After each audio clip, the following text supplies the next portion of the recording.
여보, 이대로는 우리 노후가 너무 불안해. 그 말이 모든 시작이었다. 남편의 낮은 목소리가 거실 공기를 묵직하게 눌렀다. 계산기를 내려놓는 그의 손끝이 이상하게도 떨려 보였다. 나는 말없이 숫자를 바라봤다. 퇴직금 정산서. 거기엔 1,800만 원씩 3번, 그리고 끝이었다. 30해를 일해 얻은 결과값치고는 너무 가벼웠다. 이걸로 남은 생을 어떻게 버티라는 걸까? 속으로 중얼거렸다. 그날 밤 잠이 오질 않았다. 휴대폰 화면을 스치듯 넘기다 우연히 본 글 하나가 눈에 들어왔다. 58세 전업주부, 소형 건물로 인생 역전. 사진 속 여자는 나와 비슷한 또래였다. 나도 저렇게 될 수 있을까? 심장이 미세하게 두근거렸다. 다음 날 동창 모임에서 은희가 내 옆에 앉았다. 정화야, 요즘 뭐해? 나 작은 건물 하나 샀는데 월세가 꼬박꼬박 들어오네. 그 말이 웃음처럼 가볍게 튀어나왔지만 내 귓가엔 묵직하게 박혔다. 나는 말없이 커피잔을 들었다. 거품 위에 내 얼굴이 흔들리고 있었다. 나는 왜 아직도 이러고 있지? 아이들은 커갔지만 내 이름으로 된 건 아무것도 없었다. 집으로 돌아오는 버스 안, 창밖으로 스치는 간판들이 죄다 빛났다. 그 간판 하나가 내 이름이 될 수 있다면. 그날 이후 나는 부동산 사이트를 뒤적이기 시작했다. 한 장, 2장 넘길수록 가슴이 이상하게 뜨거워졌다. 며칠 뒤 시장 골목 끝에 부동산 사무실 앞에 섰다. 유리창 너머로 지시구도심 4층 다가구, 세입자 안정이라는 문구가 붙어 있었다. 문을 여는 순간 종이 짤랑 울렸다. 어서 오세요. 어떤 매물 찾으세요? 젊은 중개사가 상냥하게 웃었다. 나는 얼떨결에 말했다. 노후 대비용으로 안정적인 거요. 그는 기다렸다는 듯 웃으며 컴퓨터 화면을 돌렸다. 딱 맞는 게 있습니다. 여기 보세요. 매매가 11억, 전세 세입자 5, 월세 세입자 4분. 월 320만 원 수익이에요. 11억이라는 숫자에 잠시 숨이 멎었다. 하지만 중개사의 말은 계속 이어졌다. 전세금이 5억이라 실제로 6억만 있으면 됩니다. 대출 끼면 충분하죠. 충분하다. 그 한마디가 귓속에 오래 남았다. 화면 속 건물 사진은 반듯했다. 1층엔 제과점이 있었고 그 위로 작은 창문들이 줄지어 있었다. 햇살이 닿은 벽돌 색깔이 유난히 따뜻해 보였다. 나는 마치 그 안에서 일상을 살아가는 내 모습을 본 것 같았다. 남편과 아이들이 웃고 나는 계산서를 정리하며 말하는 장면. 이제 걱정 마. 나도 해냈어. 그 상상이 너무 생생해서 현실처럼 느껴졌다. 집으로 돌아오자 남편은 피곤한 얼굴로 뉴스를 보고 있었다. 여보, 우리도 건물 하나 알아볼까? 그가 고개를 돌렸다. 건물? 우리가 무슨 돈으로? 전세 끼고 사는 거야. 다들 그렇게 하더라. 그는 한참 동안 말이 없었다. 정화야, 그건 위험해. 세상에 쉬운 돈은 없어. 그의 목소리는 낮았지만 단단했다. 하지만 나는 멈출 수가 없었다. 한 번만 믿어줘. 나도 이제 뭔가 하고 싶어. 그 말에 남편이 깊은 한숨을 내쉬었다. 그날 밤 나는 잠든 가족 옆에서 몰래 노트를 펼쳤다. 11억 매입, 대출 3억 3천, 전세금 5억, 우리 자금 2억 7천. 계산기를 두드릴 때마다 손끝이 달아올랐다. 가능하다. 할 수 있다. 그렇게 자신을 세뇌하듯 중얼거렸다. 며칠 후 다시 부동산에 들렀을 때 중개사는 서류를 내밀었다. 이정아님 등기부 떼봤는데 깨끗합니다. 단 옥상에 예전에 불법 증축이 있었는데 과태료는 이미 냈대요. 그는 대수롭지 않다는 듯 말했다. 나는 고개를 끄덕였다. 괜찮아요. 이미 해결됐다면요. 그 말이 나중에 어떤 의미로 돌아올지 그땐 알지 못했다. 사무실을 나서며 나는 건물 사진을 한 장 더 바라봤다. 이게 내 시작일지도 몰라. 햇살이 눈부시게 내려앉은 거리 위로 내 발걸음이 가볍게 흔들렸다. 하지만 그날 밤 이상하게 잠이 오질 않았다. 정말 괜찮을까? 눈을 감으면 자꾸 계산기 소리가 들렸다. 똑똑똑. 그 작은 소리가 내 인생의 방향을 바꾸고 있었다. 계약서 위로 햇살이 비쳤습니다. 종이 한 장이 이렇게 무거운 건 처음이었죠. 이정아님, 여기 마지막 장에 서명만 하시면 됩니다. 중개사의 말이 끝나자 내 손이 미세하게 떨렸습니다. 펜 끝이 종이에 닿는 순간 이상하게 심장이 한번 멎는 것 같았어요. 그날 아침 남편은 여전히 반대했습니다. 정아야, 우리가 무슨 사업가야. 월세 수입이란 게 말처럼 쉬운 줄 알아? 여보, 전세금이 5세대나 껴있어요. 우리 돈은 2억 7천만 있으면 충분하대요. 그는 아무 대답도 하지 않았습니다. 대신 내 얼굴을 한참 바라보더니 낮게 한마디 했죠. 정아야, 그 돈은 우리 전부야. 그거 잃으면 정말 끝이야. 그 말이 머릿속에 맴돌았지만 이상하게 겁은 나지 않았습니다. 평생 남편의 월급에 맞춰 살아왔고 시어머니의 눈치에 맞춰 말했는데 이번만큼은 내 인생을 내가 정하고 싶었거든요. 은행 창구 앞에 서 있을 때도 마찬가지였어요. 대출 서류를 내밀며 직원이 물었습니다. 대출금 상환 계획은 어떻게 되세요? 월세 수입으로 감당할 수 있을 거예요. 그 말을 하는 내 목소리가 낯설게 들렸습니다. 정확히 계산해 본 것도 아닌데 이상하게 자신감이 있었죠. 장금일, 남편은 끝내 오지 않았습니다. 나 이런 일에 서명 못해.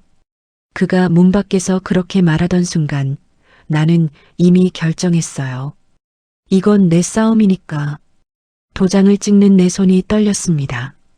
축하드립니다, 사장님. 중개사가 웃으며 말했다. 그 한마디에 가슴이 벅차올랐습니다. 평생 남편 이름 뒤에 숨던 내가 처음으로 내 이름으로 불린 거니까요. 이정아 사장님. 그 호칭이 그렇게 달콤할 줄 몰랐습니다.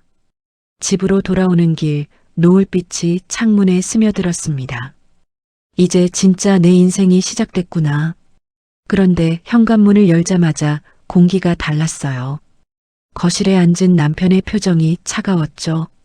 정아야, 은행에서 전화 왔어. 대출 승인됐다던데 너 계약했어? 순간 입술이 말라붙었습니다. 응, 여보. 오늘 했어. 그가 한참 동안 나를 바라보다가 말없이 방으로 들어가 버렸습니다.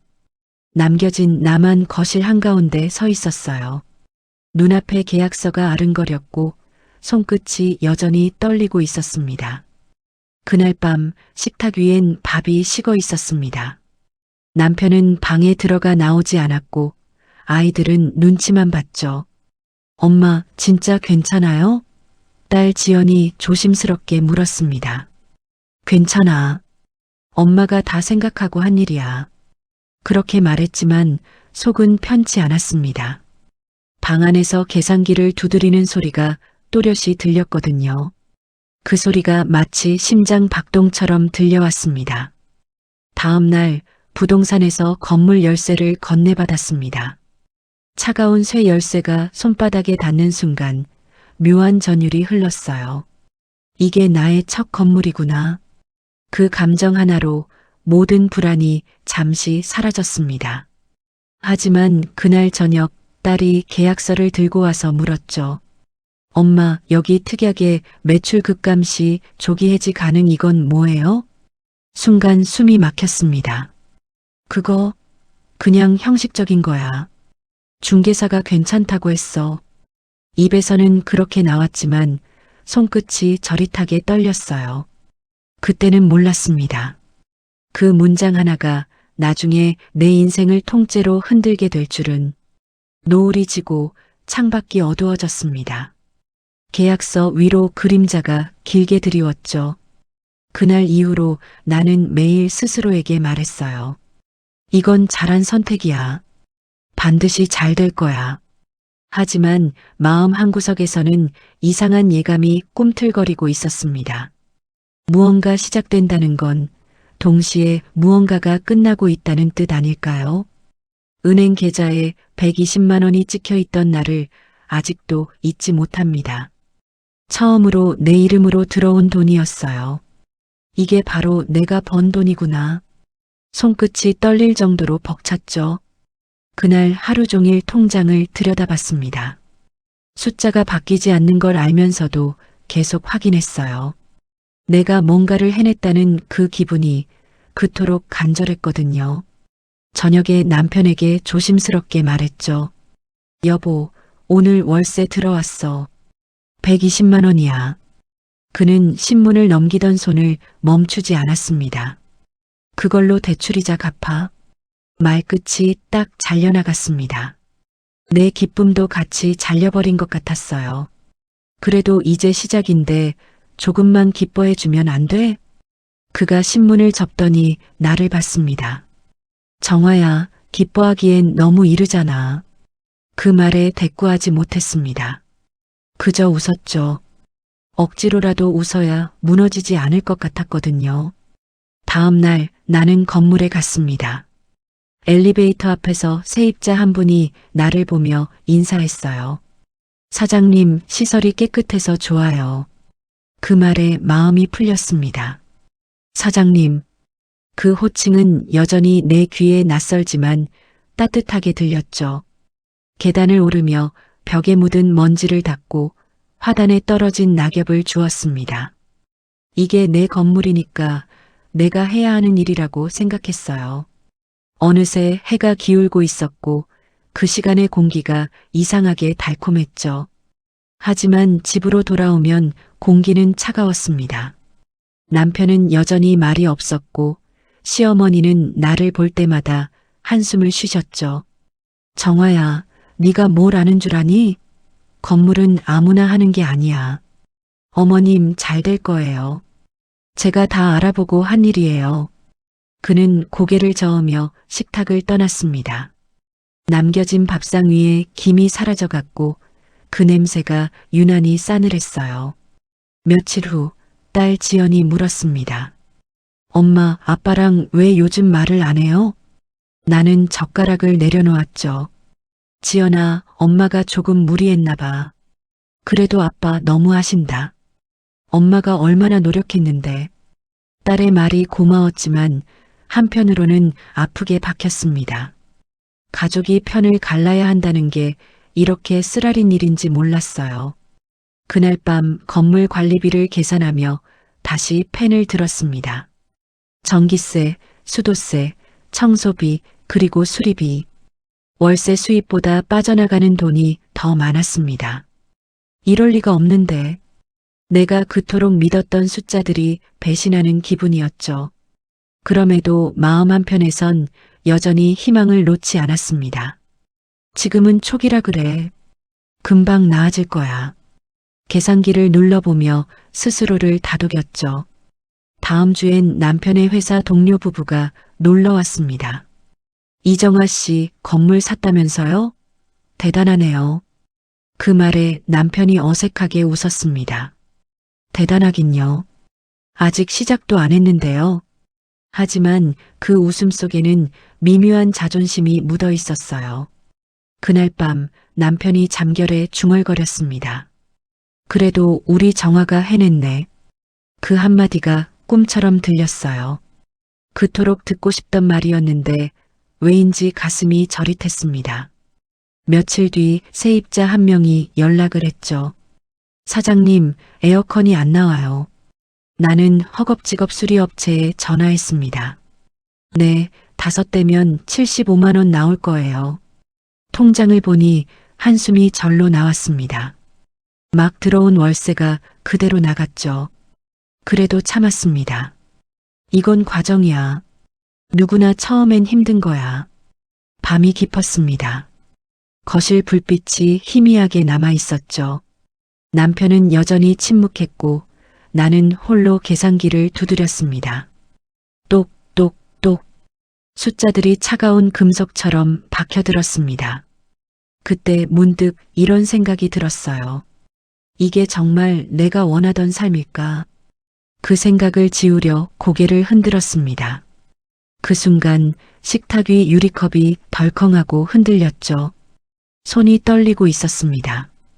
희망과 불안이 뒤섞인 손끝이, 그 떨림이 앞으로 다가올 폭풍을 이미 알고 있었던 걸까요? 그날은 유난히 더운 여름이었습니다. 창문을 닫아도 열기가 식질 않았죠. 휴대폰이 진동하길래 받았더니 2층 세입자 김민수가 다급한 목소리로 말했습니다. 사장님, 에어컨이 완전히 고장났어요. 그 말이 시작이었어요. 그날 하루만 5통의 전화가 왔습니다. 화장실 물이세요. 엘리베이터 소음이 심해요. 현관문이 잘 안 닫혀요. 이상할 만큼 모든 고장이 한꺼번에 터졌습니다. 수리기사를 부르자 견적서가 나왔어요.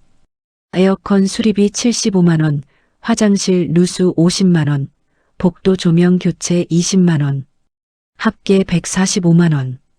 통장을 보며 숨을 들이켰습니다. 이번 달 수익이 다 날아갔네. 집에 돌아와 남편에게 말했습니다. 여보, 건물 수리비가 좀 나갔어. 그가 신문을 덮더니 천천히 물었죠. 얼마나? 140만 원 정도. 그는 아무 말 없이 고개를 끄덕였어요. 그 침묵이 오히려 더 무서웠습니다. 차라리 화를 내주면 나았을지도 몰랐죠. 시어머니는 식탁 맞은편에서 혀를 찼습니다. 내가 뭘 했니? 건물은 돈 먹는 하마야. 어머님, 그래도 세입자들이 점점 늘고 있어요. 늘면 뭐해? 고장나면 다 내 돈 나가는 거지. 그 말에 밥숟가락이 멈췄습니다. 식탁 위에 김이 빠져나가며 공기가 싸늘해졌어요. 밤에 혼자 건물 앞에 섰습니다. 불 꺼진 창문들 사이로 내 얼굴이 비쳤죠. 이 건물 처음 봤을 때는 그렇게 반짝였는데 빛나던 벽돌이 오늘은 회색빛으로 흐려 보였어요. 바람에 현수막이 찢어진 소리가 들렸습니다. 그 소리가 이상하게 서늘하게 느껴졌죠. 며칠 뒤 새로운 변수가 생겼습니다. 지연이가 내 방에 들어와 말했어요. 엄마, 옆 골목에 새 건물 생긴 거 봤어요? 새 건물? 응, 조건이 훨씬 좋아요. 월세도 싸고. 가슴이 철렁 내려앉았습니다. 그날 저녁 부동산 사이트를 검색했죠. 정말이었습니다. 내 건물 바로 옆에 신축 원룸이 올라와 있었고 가전 풀옵션이라는 문구가 선명했어요. 세입자들이 옮기면 어쩌지. 손끝이 차가워졌습니다. 며칠 후 결국 전화가 왔습니다. 사장님, 옆 건물 조건이 더 좋아서 다음 달에 옮기려고요. 2층 김민수였습니다. 그래요, 알겠습니다. 목소리는 담담했지만 속은 무너졌어요. 한 명이 빠지면 다른 사람들도 눈치를 보게 된다는 걸 잘 알고 있었죠. 집으로 돌아오니 남편이 식탁에서 계산기를 두드리고 있었습니다. 월세 수입이 줄었어. 그의 말이 칼날처럼 들렸습니다. 조금 내려줬어. 세입자 나가면 더 손해야. 그는 계산기를 내려놓으며 말했죠. 그래서 이자가 남아? 나는 아무 말도 하지 않았습니다. 숫자는 거짓말을 하지 않으니까요. 밤의 딸 지연이 내 옆에 앉았습니다. 엄마, 힘들죠? 괜찮아. 누구나 처음엔 힘들대. 엄마, 너무 혼자 다 하려 하지 말아요. 그 말에 잠시 눈을 감았습니다. 따뜻한 손길이 느껴졌지만 마음은 더 무거워졌죠. 이게 진짜 내가 원하던 독립이었을까? 그날 이후로 나는 매일 새벽 건물에 들렀습니다. 복도 청소, 화단 정리, 쓰레기 분리, 세입자들의 얼굴을 보며 억지로 웃었죠. 사장님, 고생 많으세요. 그 한마디에 다시 힘을 냈습니다. 하지만 돌아서는 순간 눈가가 화끈거렸어요. 내가 지켜야 할 건물이 아니라 이 건물이 나를 점점 집어삼키는 기분이었습니다. 며칠 뒤 은행에서 문자가 왔습니다. 대출 이자 인출 340만 원, 입금은 320만 원. 손익계산은 이미 끝이 났죠. 마이너스 20만 원. 그 숫자를 보고도 이상하게 아무 감정이 들지 않았습니다. 그저 멍했습니다. 이게 진짜 시작일지도 모르겠다. 그렇게 중얼거리며 불 꺼진 천장을 바라봤죠. 창밖에서는 여름 소나기가 쏟아졌습니다. 유리창에 빗방울이 부딪히며 흘러내렸어요.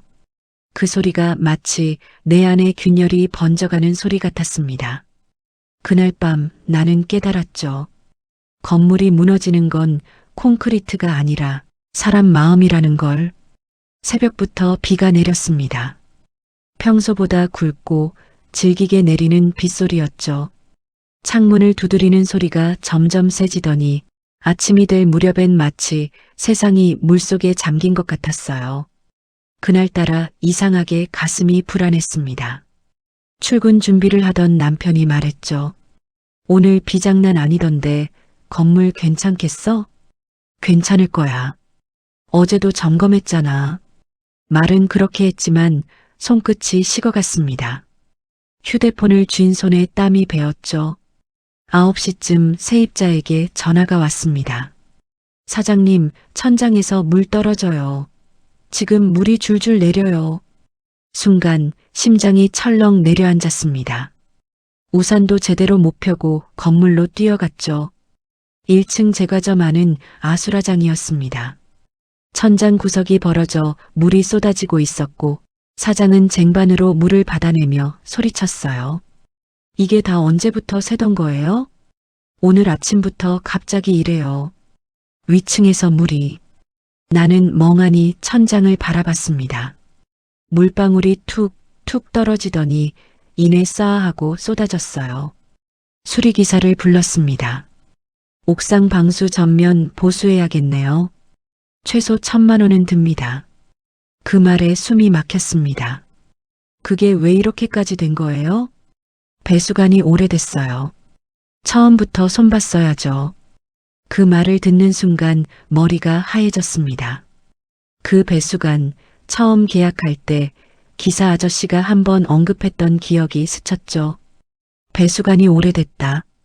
그 말을 왜 그렇게 쉽게 넘겼을까? 빗물이 가게 바닥을 덮으며 어르신 두 분이 미끄러졌습니다. 다행히 크게 다치진 않았지만 그 모습을 보는 순간 다리에 힘이 풀렸어요. 죄송해요. 정말 죄송해요. 연신 고개를 숙였지만 가게 사장은 싸늘했죠. 저희 영업 망했어요, 사장님. 당분간 문 닫아야겠어요. 그 말이 칼처럼 박혔습니다. 집으로 돌아와 젖은 옷을 갈아입는데 손이 계속 떨렸습니다. 거울 속 얼굴이 낯설었죠. 이정화라는 이름이 부끄럽게 느껴졌어요. 남편이 들어오더니 내 모습을 보고 한숨을 쉬었습니다.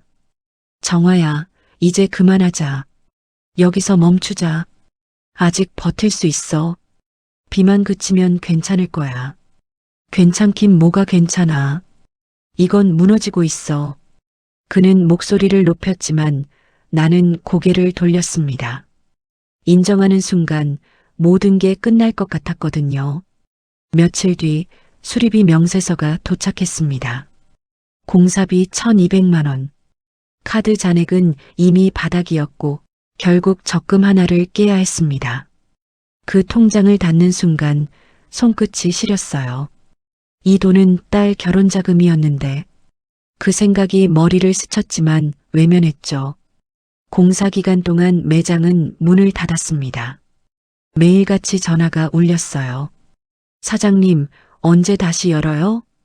죄송해요. 아직 일정이 안 나왔어요. 그 말을 반복할수록 마음이 달아갔습니다.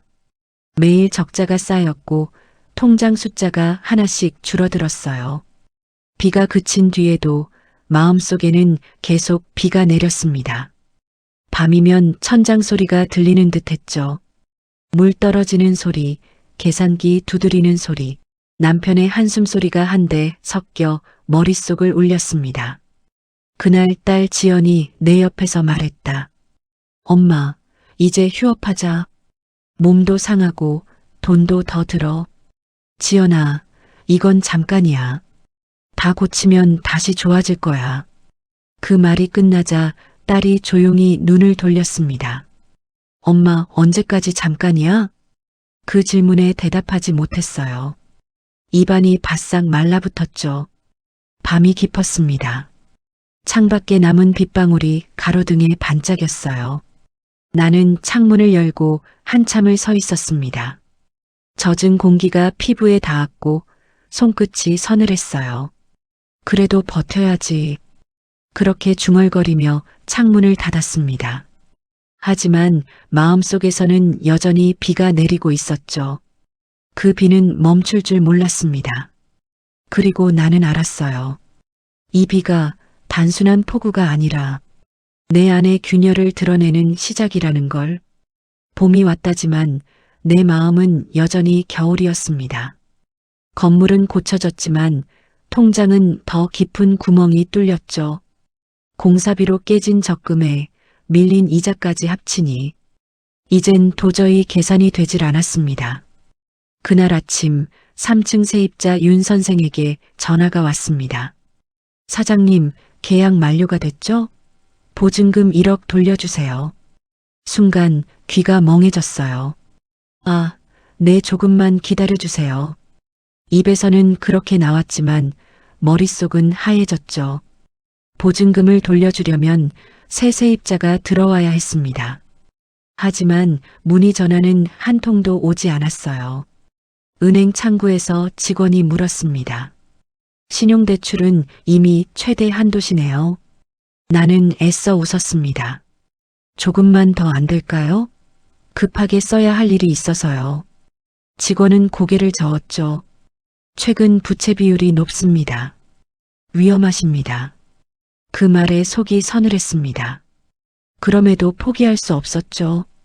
결국 다른 은행을 돌고 돌아 연이자 8%짜리 신용대출을 받아냈습니다. 그 돈으로 윤 선생 보증금 1억을 마쳤어요. 통장에서 빠져나가는 숫자를 보며 손끝이 차갑게 식었습니다. 그날 밤 남편이 말했습니다. 정화야, 이건 아니야. 이자는 감당이 안 돼. 조금만 더 버티면 괜찮아질 거야. 괜찮아지긴 뭐가 괜찮아져. 매달 마이너스야. 그의 목소리가 점점 높아졌죠. 그만하자. 팔자. 나는 고개를 저었습니다. 이 건물 내가 지켜낼 거야. 지켜서 뭐 하려고. 가족이 무너지고 있는데. 그 말이 심장을 찔렀습니다. 식탁 위에 놓인 계산서를 바라봤습니다.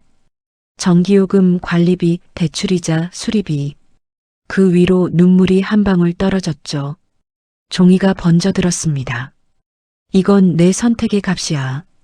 스스로를 달래봤지만 눈물은 멈추지 않았어요. 며칠 뒤 딸 지연이 내 옆에 앉았습니다. 엄마, 이 돈 제 결혼자금이었죠? 나는 말없이 고개를 숙였습니다.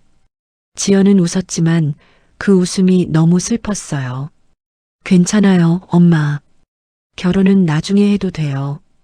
그 말이 가슴을 더 아프게 만들었습니다. 미안해, 지연아. 엄마가 뭘 미안해요. 엄마도 살려고 한 거잖아요. 지연은 내 손을 꼭 잡았죠.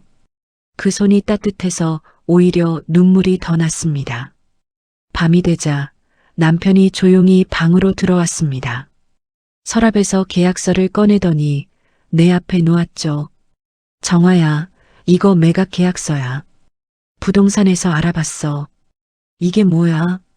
건물 팔자는 계약서야. 이제 도장만 찍으면 돼. 순간 손끝이 떨렸습니다.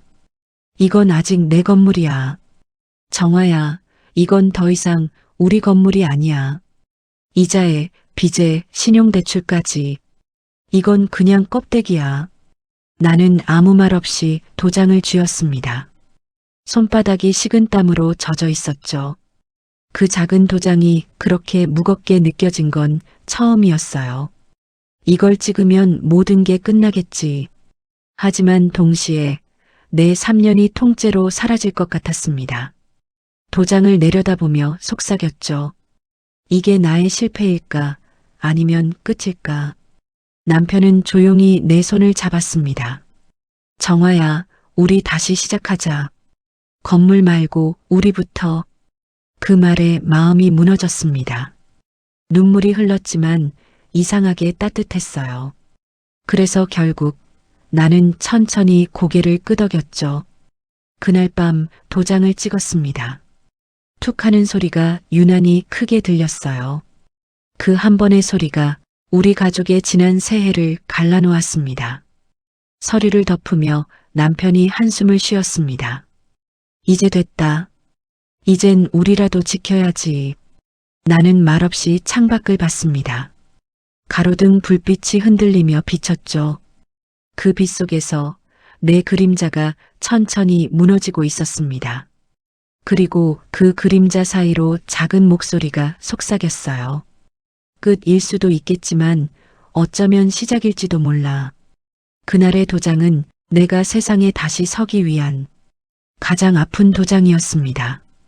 건물을 판 지 딱 한 달이 지났습니다. 11억에 샀던 건물, 결국 8억에 팔았죠.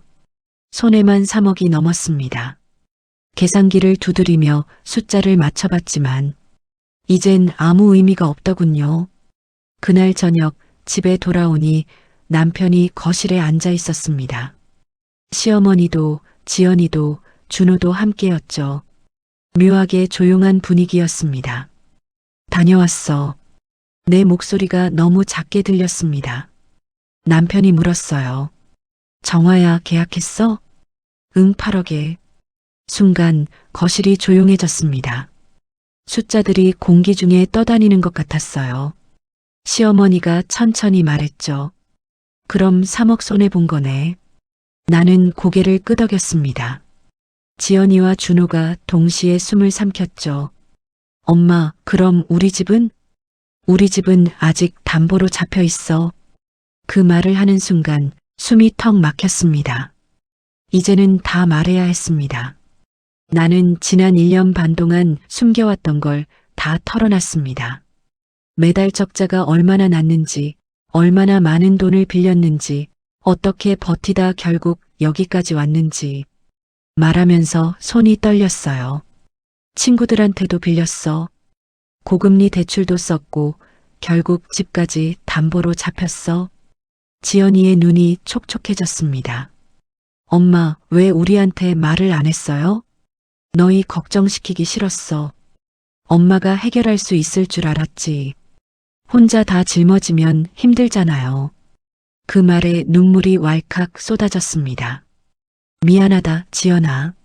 엄마가 바보였어. 그때 뜻밖에도 남편이 조용히 다가왔습니다. 정화야, 이제 됐다. 이제 울지 마. 여보, 내가 다 망쳤어. 아니야. 나도 내 옆에서 아무것도 안 했잖아. 그가 내 손을 잡았습니다. 그 손이 그렇게 따뜻한 줄 처음 알았어요. 시어머니가 말했다. 며느리야, 욕심을 부린 건 잘못이지만 가족을 위해서 한 마음은 알겠어. 그 말에 고개가 절로 숙여졌습니다. 어머님, 우리도 미안하네. 그동안 너 혼자 너무 힘들게 했어. 그 순간 그동안 꽁꽁 얼어있던 마음이 녹아내렸습니다. 지연이가 내 어깨를 안았습니다. 엄마, 이제 우리 같이 해요. 다시 시작하면 돼요. 준호도 조용히 말했죠. 엄마, 나도 아르바이트 시작할게요. 조금씩 갚아나가면 되잖아요. 그 말에 나는 고개를 떨궜습니다. 이 아이들이 이렇게 자랐구나. 그날 밤 온 가족이 오랜만에 함께 저녁을 먹었습니다. 반찬은 단출했지만 이상하게 맛있었어요. 시어머니는 나물에 간장을 살짝 얹으며 말했죠. 정아야, 결국 사람은 분수에 맞게 살아야 하는 거야. 나는 고개를 끄덕였습니다. 네, 어머님. 이번에 확실히 배웠어요. 그래도 너 용기 있었다. 누가 그 나이에 그렇게 도전하겠니? 그 말에 이상하게 눈물이 났습니다. 식사 후 남편이 커피를 내려주며 웃었습니다. 정아야, 이제 우리 계획 세우자. 집 담보대출부터 천천히 갚자. 응, 여보. 나도 일할 거야. 무슨 일 하려고? 마트에서 파트타임이라도 해보려고. 그가 잠시 나를 바라보다가 웃었습니다. 그래. 당신이 하고 싶은 대로 해. 밤이 깊어지자 모두 잠들었고 혼자 남은 거실에 앉았습니다. 조용한 집안에서 냉장고 돌아가는 소리만 들렸어요. 그 소리가 오히려 안심이 됐습니다. 이제는 정막이 두렵지 않았죠. 창밖으로 달빛이 희미하게 비쳤습니다. 그 빛 아래서 나는 중얼거렸어요. 이게 끝이 아니야. 다시 시작이야. 눈을 감으니 손끝에 남편의 따뜻한 온기와 아이들의 손길이 겹쳐졌습니다. 건물은 잃었지만 나는 가족을 되찾았어요. 그리고 깨달았죠. 진짜 무너진 건 콘크리트가 아니라 마음이었다는 걸. 그날 밤 내 안에서 무언가 조용히 피어났습니다. 그건 새로운 희망이었어요. 이제 나는 다시 살아야 했습니다. 가족과 함께 이 무너진 자리 위에서 건물을 팔고 2년이 지났습니다. 그 사이 우리는 작은 전셋집으로 이사했죠. 30해를 살던 아파트를 팔고 2배는 작지만 햇살이 잘 드는 집으로 옮겼습니다. 처음엔 허전했어요.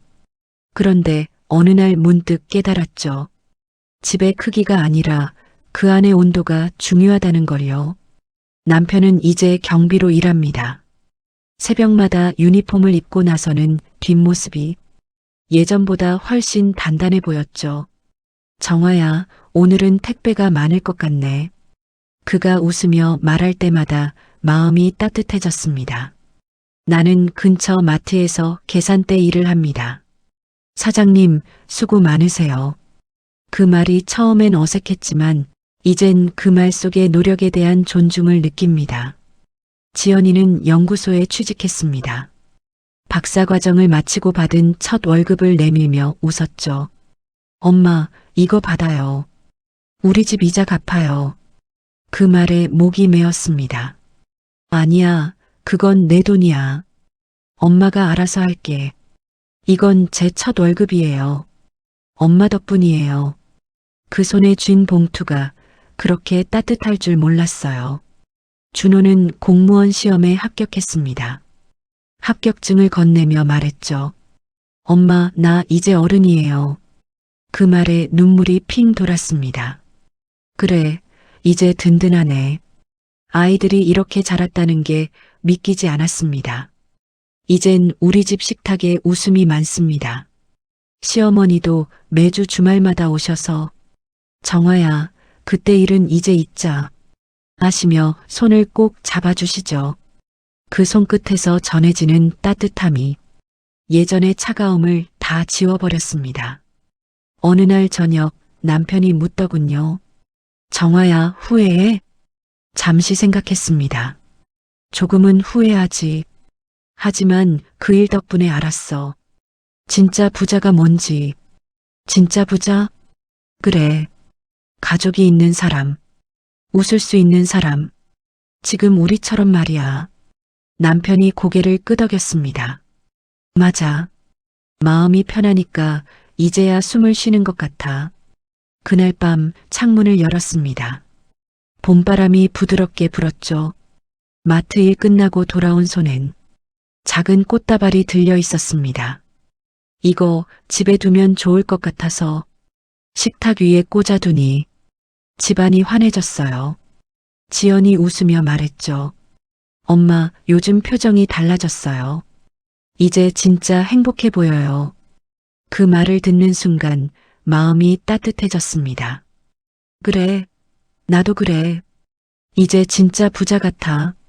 지연이 눈을 동그랗게 떴죠. 부자요? 응.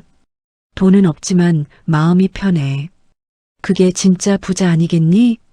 지연이 고개를 끄덕였습니다. 맞아요. 엄마가 진짜 부자예요. 밤이 깊어갈수록 집안은 조용했지만 그 조용함이 좋았습니다. 남편의 코 고는 소리, 지연이의 웃음소리, 준호의 키보드 두드리는 소리. 그 모든 소리가 내게는 부유함이었죠. 창밖을 보니 그때 팔았던 건물 근처에 새 건물이 지어져 있었습니다. 이상하게 마음이 흔들리지 않았어요. 잘 지내라. 너 덕분에 많이 배웠다. 속으로 그렇게 인사했죠. 이제 나는 아침마다 커피를 내리며 작게 중얼거립니다. 오늘도 무사히, 감사히. 그 한마디가 하루를 단단하게 만들어줍니다. 건물은 잃었지만 나는 가족을 얻었습니다. 돈은 잃었지만 평화를 찾았습니다. 58에 도전했고 60에 깨달았죠. 진짜 부자는 통장 속이 아니라 식탁에 앉은 사람들 속에 있다는 걸요. 그날 밤 지연이 사온 케이크 위에 적힌 글씨를 보고 나는 웃었습니다.